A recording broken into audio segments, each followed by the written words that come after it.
وقت ایسا ہے کہ تمام اچھی باتیں فون گیلری یا اسٹیٹس پر موجود تو ہیں، مگر انسان کے عمل اور کردار میں نہیں۔ جب متبادل مل جائیں تو لوگ تبدیل کر لیتے ہیں، راستہ بھی، مزاج بھی، رشتہ بھی، کتاب بھی اور الفاظ بھی۔ توڑنا نہیں، جوڑنا سیکھیں، کیوں نہ کہ توڑنے والوں کی حویلیاں بھی ویران رہتی ہیں اور جوڑنے والوں کی قبریں بھی آباد رہتی ہیں۔ افواہیں نفرت کرنے والے بناتے ہیں، احمق پھیلاتے ہیں اور بیوقوف ان پر یقین کرتے ہیں۔ ان تینوں میں سے کوئی بھی بننے کی کوشش نہ کریں۔ عمر کا تعلق سالوں سے نہیں ہوتا، بعض اوقات انسان عین جوانی میں صدیوں پرانا ہو جاتا ہے۔ ہر انسان الگ ہوتا ہے، خود کو نکھارنا اور سنوارنا اچھی بات ہے، مگر یہ سب اپنے لیے کریں، کسی بے پرواہ انسان کے لیے نہیں۔ بہت عظیم ہیں وہ میاں بیوی جو ایک دوسرے کے عیب چھپاتے ہیں اور کسی کے سامنے اپنے شریک کے سفر کی برائی نہیں کرتے۔ اگر قسمت میں آدھی روٹی ہے تو چھین کر پوری بھی کھا لو گے تو الٹی آ جائے گی۔ کبھی نصیب سے زیادہ ہضم نہیں ہوتا، پھر چاہے وہ روٹی ہو یا محبت۔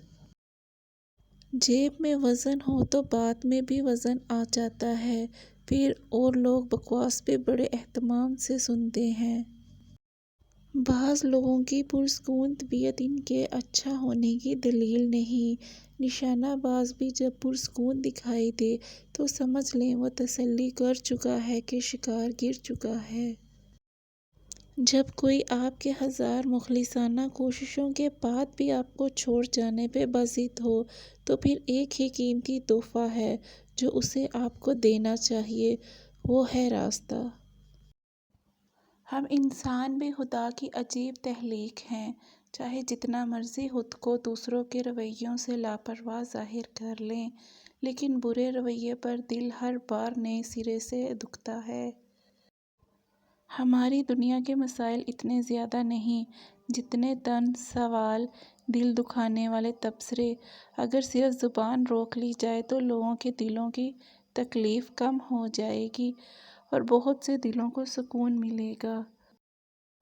آپس کی رنجشوں کی سب سے بڑی وجہ بدگمانی ہے کہ جیسے میں خیال رکھتا ہوں دوسرا کیوں نہیں رکھتا۔ جب بدگمانی پیدا ہو تو منفی سوچوں کی بجائے دوسروں کی اچھائی کے بارے میں سوچیں۔ بدگمانی سے رشتے کمزور پڑ جاتے ہیں۔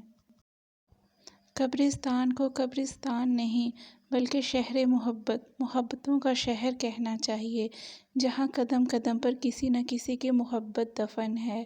یہ جو مٹی کی ڈھیری لگتی ہے نا، یہ کسی نہ کسی کی جان ہوتی ہے۔